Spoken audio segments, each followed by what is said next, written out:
Hello friends, welcome to बाइस brainer. आज हम पढ़ेंगे हिंदी में क्लास 5 में पार्ट 11 को, मैं और हॉकी। तो आइए इसकी रीडिंग करेंगे, फिर हम इसके प्रश्न उत्तर देखेंगे और उसके बाद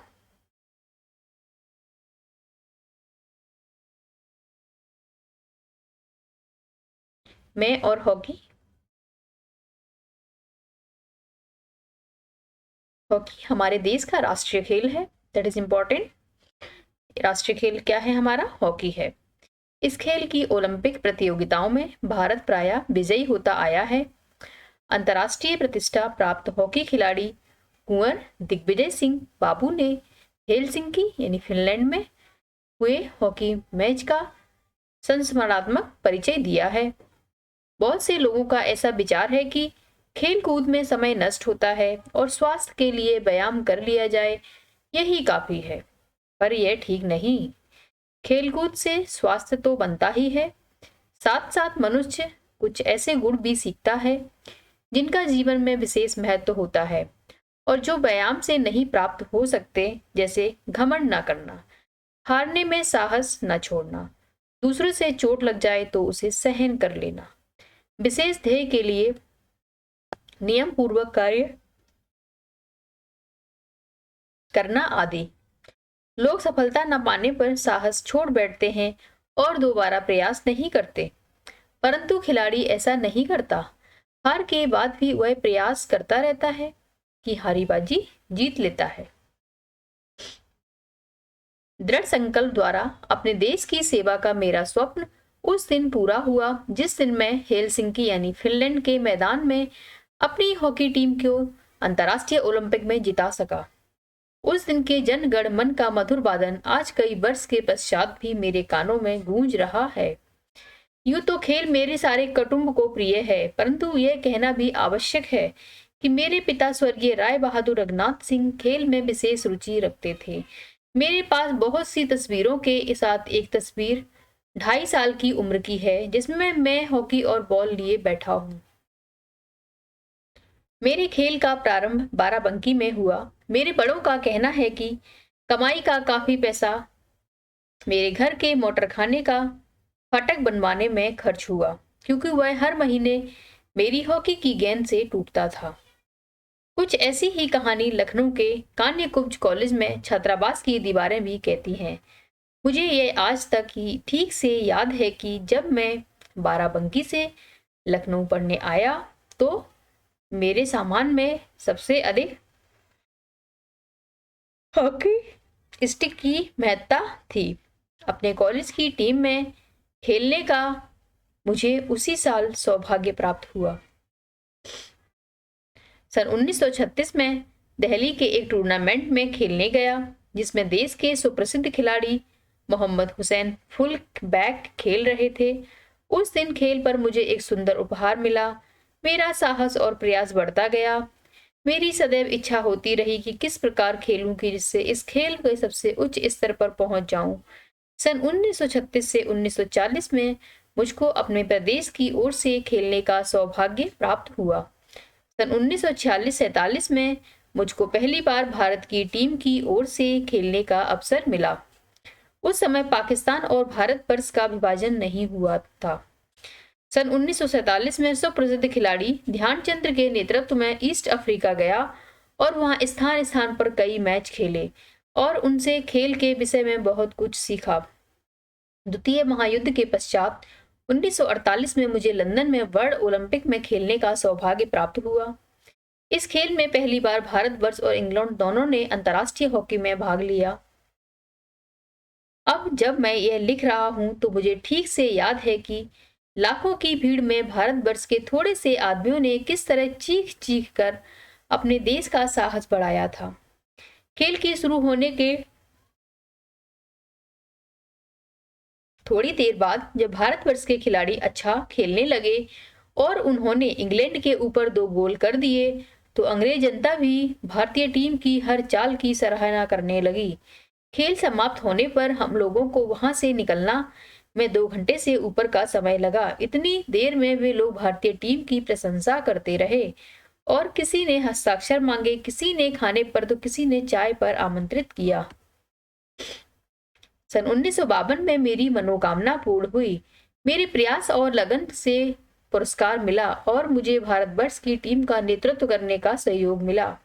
इस बार ओलंपिक के खेल फिनलैंड की राजधानी हेलसिंकी में हुए। मैं एक अजीब परिस्थिति में था, जहां एक ओर मेरी मनोकामना पूरी हुई, वहीं दूसरी ओर इतनी बड़ी जिम्मेदारी से मेरा जी घबराने लगा। परंतु अपने गुरुजन का आशीर्वाद लेकर मैं लक्ष्य की ओर बढ़ा। कुछ दैनिक पत्रों ने यह घोषणा की कि शायद इस बार भारत विजेता ना हो, पर इन बातों से हम लोगों का साहस न टूटा। लगन अवश्य बढ़ गई। हेलसिंकी में बड़ी ठंडक पड़ती है, इसलिए 20 दिन पहले हम लोगों की टीम डेनमार्क की राजधानी कोपेनहेगन पहुंच गई। इसके पश्चात हम हेलसिंकी पहुंचे। इस देश में एक अजीब बात है कि गर्मी में वहां 24 घंटे दिन रहता है और 4 घंटे थोड़ा सा अंधेरा और रात। इसके ठीक विपरीत वहां जाड़े में लंबी रातें और छोटे दिन होते हैं। हम लोगों की परिस्थितियों के अनुसार आपको ढलने में कुछ समय लगा। सेमीफाइनल में भारत का सामना ब्रिटेन से हुआ। ब्रिटेन के एक गोल के विरुद्ध भारत ने 3 गोल किए, वह विजयी घोषित हुआ। मुझे आज तक याद है कि सेमीफाइनल के बाद जो 2 दिन का अवकाश मुझे मिला, वह किस तरह कटा, परंतु साहस और धैर्य ने साथ नहीं छोड़ा। फाइनल मैच में हमारी टीम का मुकाबला नीदरलैंड की टीम से हुआ। यद्यपि पहले से ही किसी के मन में संदेह नहीं रह गया था कि विजय श्री भारत को मिलेगी, तथापि नीदरलैंड की टीम ने प्रशंसनीय कौशल का प्रदर्शन किया। खेल आरंभ होने के 15 मिनट तक दोनों टीमें बराबर रहीं। इसके बाद हमारी टीम ने गोल करना शुरू किया और 15 मिनट के अंतराल पर उस पर 4 गोल किए। हाफ टाइम के बाद नीदरलैंड की टीम ने और भी चौकस खेल दिखाया और उसने 1 गोल भी किया, लेकिन इसके विरुद्ध हमारी टीम ने 2 गोल किए। इस तरह हमने नीदरलैंड के 1 गोल के विरुद्ध उसे 6 गोल से हराया। प्रेक्षकों का कहना था कि हमारी विजय का सबसे बड़ा कारण गेंद पर हमारा नियंत्रण था।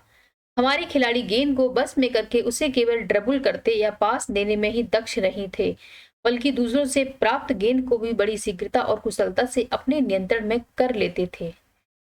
उनमें यह भी कौशल था कि बहुत संकुचित स्थान में गेंद के साथ पैंतरेबाजी दिखा सकते थे। तीसरे, हमारी टीम का हर खिलाड़ी अपने स्थान के महत्व को समझता था और उसे प्रतिरक्षा और आक्रमण के मौके की पूरी पहचान थी। जन गण मन हमेशा प्रिय होता है, पर उस दिन की बात और ही थी। आखिरकार वह दिन आया जब मैं विक्ट्री स्टैंड पर खड़ा हुआ। मैंने अपने भाग्य को सराहा कि हॉकी में विश्व विजयी होने के बाद भारत के गौरव की मैं रक्षा कर सका।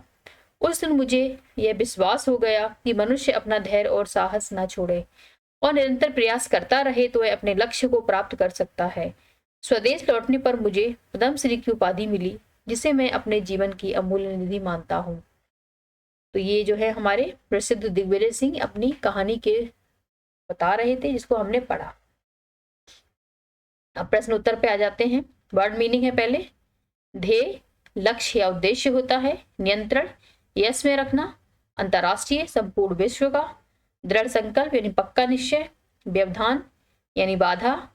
संकुचित यानी तंग या फिर सकरा।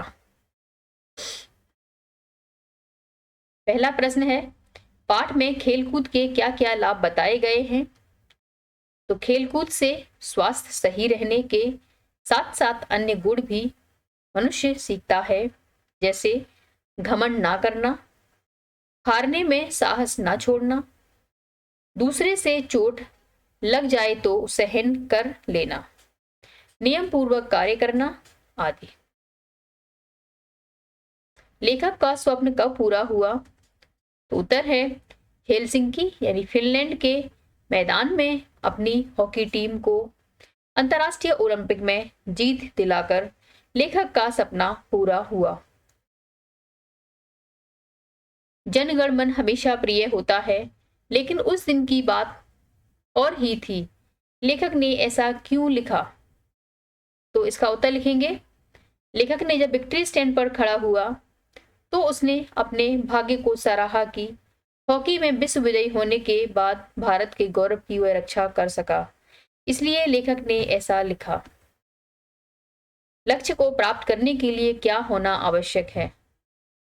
तो लक्ष्य प्राप्त करने के लिए यदि मनुष्य अपना धैर्य और साहस न छोड़े और निरंतर प्रयास करता रहे तो वह अपना लक्ष्य प्राप्त कर सकता है।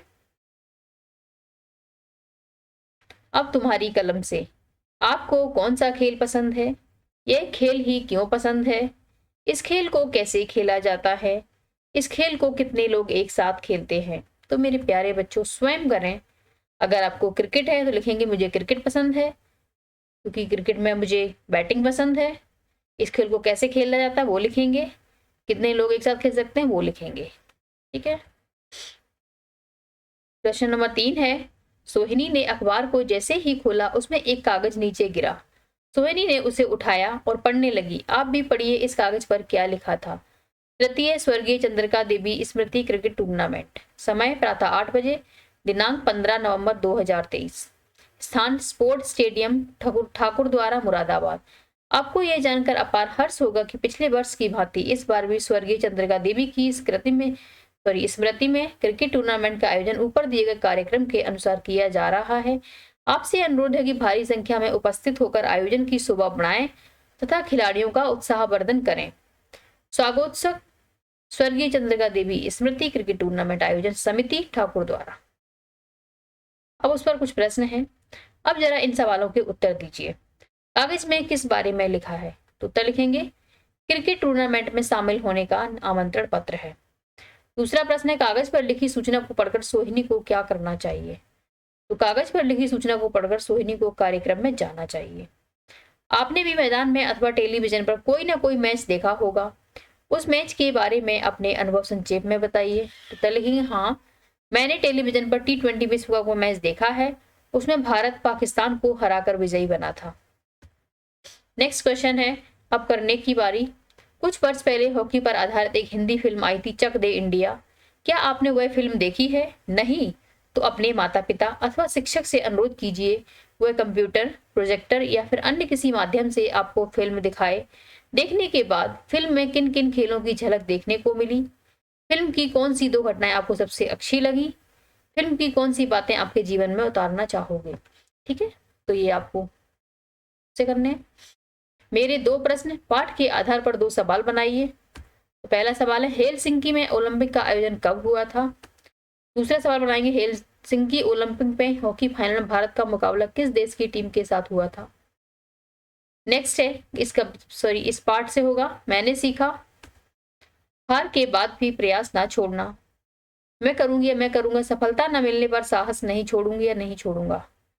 ठीक है, जैसा कि हमारे दिग्विजय जी ने किया जब उन्हें नीदरलैंड भेजा गया, हेलसिंकी यानी कि भेजा गया कंपटीशन कराने के लिए। तो उनको डर तो लगा लेकिन उन्होंने साहस नहीं छोड़ा और आखिर उनको सफलता मिली।